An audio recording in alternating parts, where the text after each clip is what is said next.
자, 두 번째 키워드입니다. 친윤 호소인인가? 이 호소인이라는 표현이 정치권에 많이 등장했는데 그동안 무슨 호소인인데 이제 친윤 호소인도 나오는 겁니까? 그러면 호소인이라고 쓴 거는 아닌 것 같은데 맞다고 자꾸 얘기를 하는 분, 이런 뜻이 돼요, 지금. 친윤 호소인인가입니다.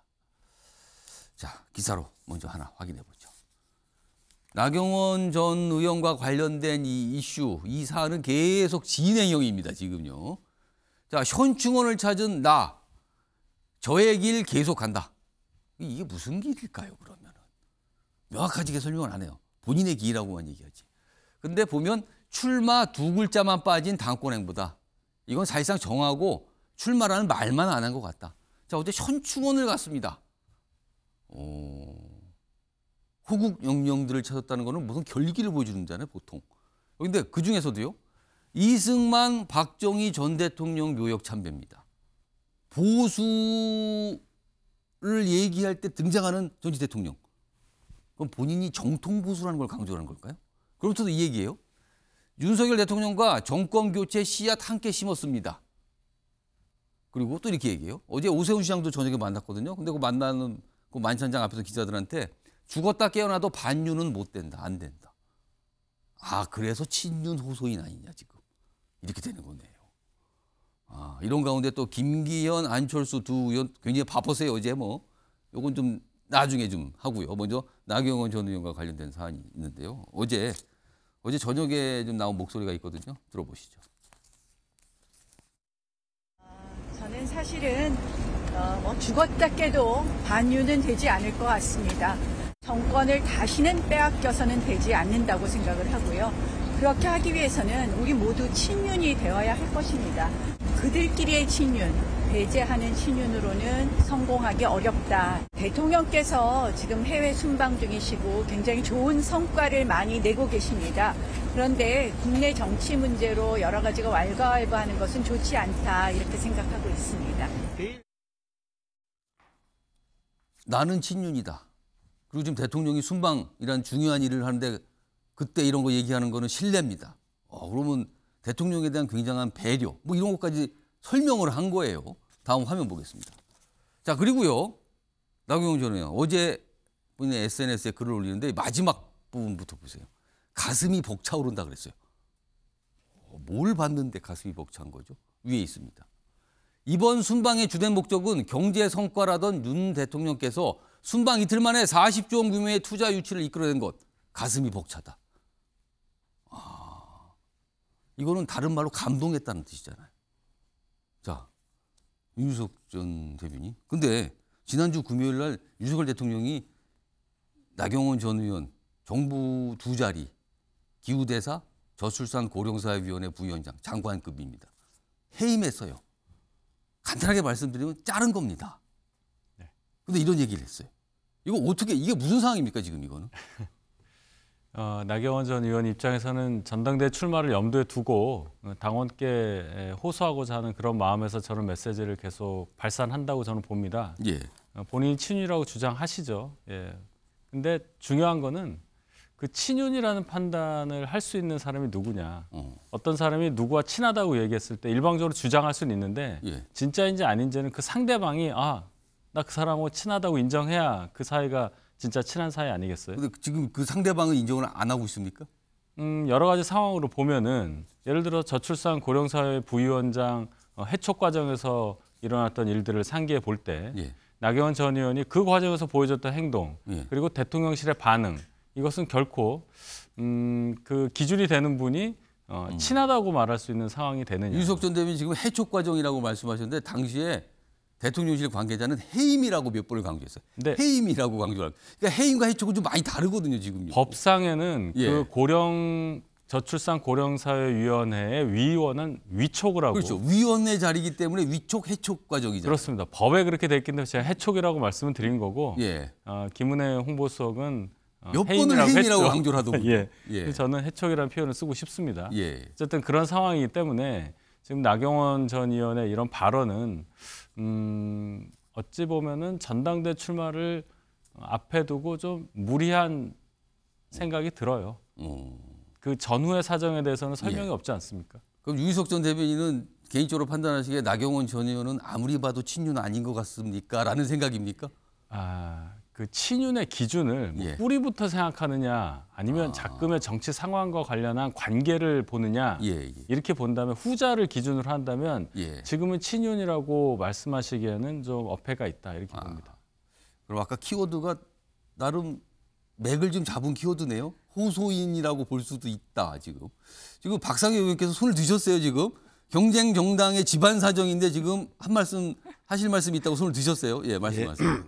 뭐 다른 것보다 뭐 다른 정당의 지금 전당대회가 관련되어서 뭐 하나하나 논평하는 것은 좀 적절하진 않은데요. 예. 좀 전반적인 정치권과 관련된 이야기이기 때문에 좀 말씀을 드리고 싶습니다. 정말 나경원 의원의 저 글들을 보니까 눈물 겹습니다. 이거 지금 요 SNS 그냥 가슴이 벅차오른다 예. 요 글 말씀이십니까? 좀 전에 말씀하신 것처럼 지난 저출산 고령사회 부위원장에서 잘리는 과정 뭐 이런 거를 볼 때 예. 정말 비정하구나라는 것을 국민들께서 보셨을 겁니다. 분명히 뭐 일반적으로 사표를 냈으면 그거를 충분히 수리할 수도 있었음에도 불구하고 두 번, 세 번 해임이라는 것을 강조하는 그리고 4선의 전직 원내대표 예. 윤석열 대통령보다 정치를 오래 했으면 더 오래 하신 분인데 그렇죠. 예. 이렇게 하는 과정을 보면서 굉장히 비정하다는 생각이 들었거든요.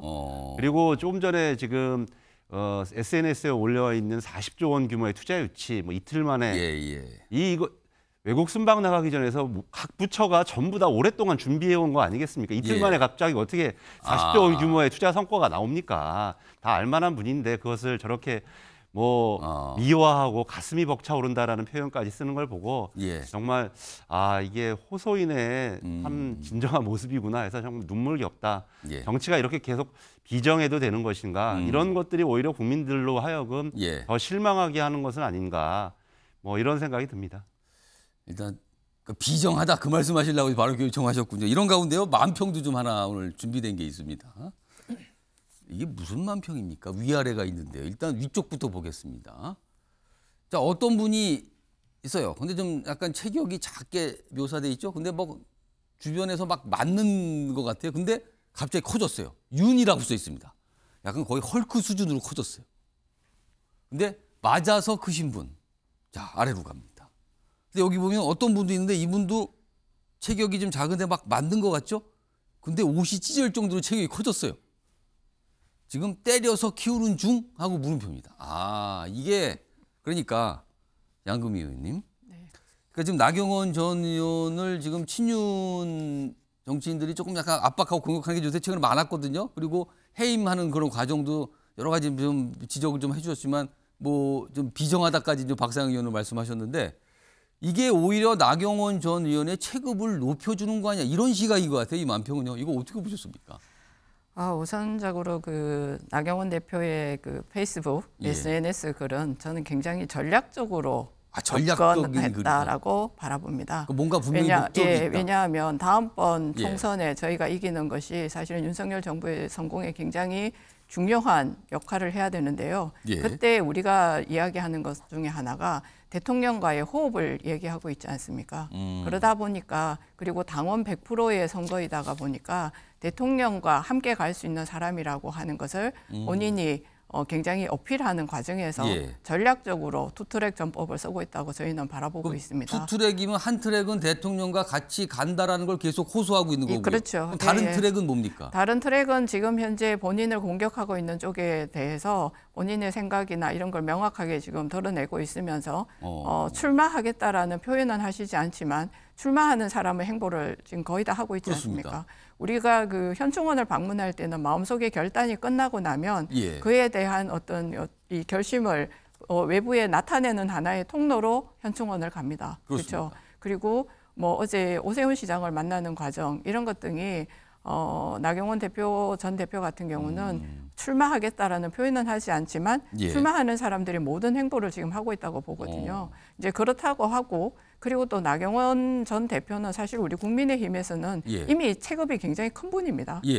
그거를 뭐 외부에서 이렇게 했다고 해서 자 같은 사람이 갑자기 커지느냐? 아, 뭐 더 그렇게 클 보지는 상황 그런 게 않습니다. 없다. 예, 이게 원래 커있는 원래 인물이다. 뭐 저기 원내대표까지 지내셨던 분이고 예. 예, 그러다 보니까 저거를 이제 굉장히 확대 해석하고 있다. 그렇게 저는 바라봤습니다. 두 트랙 앞서서 그런 글을 올린 거 두 트랙 대통령을 대하는 나경원 전 의원의 그런 태도와 모습과 당내 친윤 인사들 대하는 모습이 약간 결이 다르게 전략적으로 선택을 갖고 있는 거 아니냐. 그리고 사실상 지금 출마를 마음에 굳히고 당권 주자, 당대표 주자 행보를 하고 있는 거 아니냐. 이런 분석을 좀 해주셨습니다. 자, 이런 가운데요. 오늘 이 기사가 좀 눈길을 좀 잡더군요. 다음입니다. 친윤의 안전장치로 꼽혔던 결선 투표제. 아, 그렇습니다. 그래 국민의힘이 전당대회 당대표 뽑는 룰을 개정을 했잖아요. 두 가지였는데 하나는 100% 당원 투표로 뽑는다가 하나였고요. 여기에 더해서 결선 투표제라는 걸 도입을 했어요. 결선 투표제는 일단 본선에서 여러 명이 후보가 중에서 득표를 한 1등과 2등을 따로 모아서 한 번 더 하는 거예요. 이게 결선 투표제였거든요. 근데 이거를 친윤의 안전장치라고 그동안 꼽았었어요. 근데 이게 갑자기 비윤 잡으려다 김기현 잡을라. 뭔가 당초의 생각과 달라졌다는 거예요. 좀 더 보이죠. 나경원 여당 대표 출마 가시권에 들어왔고요. 뭐 친윤 강조했다는 얘기 쭉 있어요. 지금 김기현 안철수와 3강 구도인데 결선 투표 밀어주기에 당락이 갈릴 거다. 3강이니까 둘이 올라가면 나머지가 누구냐. 근데 지금 보세요. 김기현, 안철수, 나경원. 지금 이래서 지금 결선 투표제가 생각과 다를 수도 있다는 거예요. 지금요. 인천공항 지금 갑자기 연결됐습니다. 지금 김성태 전 회장 나올 준비가 다 끝났다 그러네요.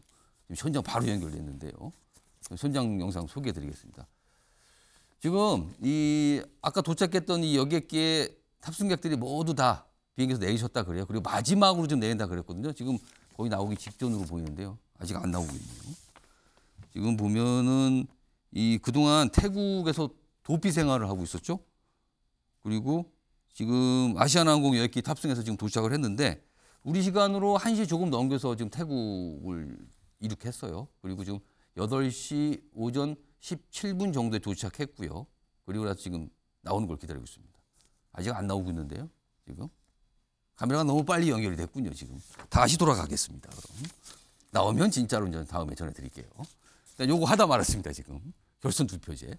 그러니까 김기현, 안철수, 나경원 3강 구도로 가는데 그렇다면 이 중에서 3명이 다 결선에 못 올라가고요. 1등과 2등이 올라가요. 그럼 만약에 김기현, 안철수, 김기현, 나경원이면 3등 했던 표가 안철수 또는 나경원으로 가면 어떻게 되는 겁니까? 지금 이런 생각이 나온다는 거죠. 김현정 대표님. 이게 경쟁정당 상황이니까 제3자 시각으로 객관적으로 보시면 어떻게 보이십니까? 이거 지금. 그러니까 윤심 당대표 만들기 프로젝트가 진행 중인데 예. 큰 암초를 만났다. 이렇게 좀 정리할 수 있을 것 같아요. 예. 일단 처음에 그 장제원 의원이 아주 이상한 말을 한 번 했었어요. 예. 윤심이 당심이고 당심이 민심이다. 그래서 제가 그때 그 얘기 듣고 윤석열 대통령이 절대군주인가 이런 생각까지 했었는데 윤심이 민심이라는 거잖아요. 예. 근데 이제 그 윤심으로 수렴해가는 과정들이 그동안 좀 진행됐죠. 첫 번째가 이제 7대3 룰이었을 때 그 민심의 그 지지를 가장 많이 받았던 유승민 전 의원을 정리하기 위해서 당원 100% 룰을 바꾸고 그거에 대해서 안전장치까지 두기 위해서 결선 투표제까지 이제 만들었던 게 첫 번째였던 것 같고요. 예. 두 번째는 이제 김장연대, 소위 김장연대를 만들고 또 이제 그 권성동 의원의 불출마 그걸 통해서 이제 그 김기현 그 의원으로 이제 이렇게 정리해 나가는 그런 과정이 있었는데 나경원 전 의원이 이제 30% 이상의 당원의 압도적인 지지를 받으면서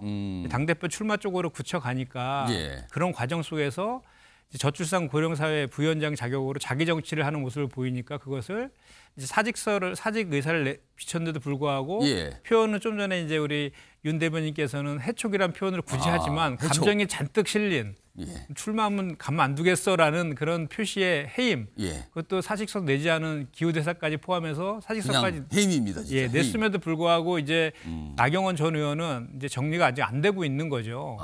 근데 이제 나경원 전 의원 같은 경우에는 저는 출마할 수밖에 없는 상황이 이제 만들어진 것 같고요. 윤석열 대통령 때문이라도 사실 나경원 전 의원은 지금까지 단 한 번도 국민의힘을 탈당한 적이 없고 보수의 상징처럼 되어 있는 사실 항상 주류에 계셨던 분이거든요. 예. 오히려 권성동 장재원 의원들이 한번 나갔다 들어오셨던 분들이잖아요, 사실은. 그래서 그런 그 당원들이 봤을 때 나경원 전 의원에 대한 그 상징성이나 그 기대감이나 이런 것들은 분명히 되게 있는 상황이거든요.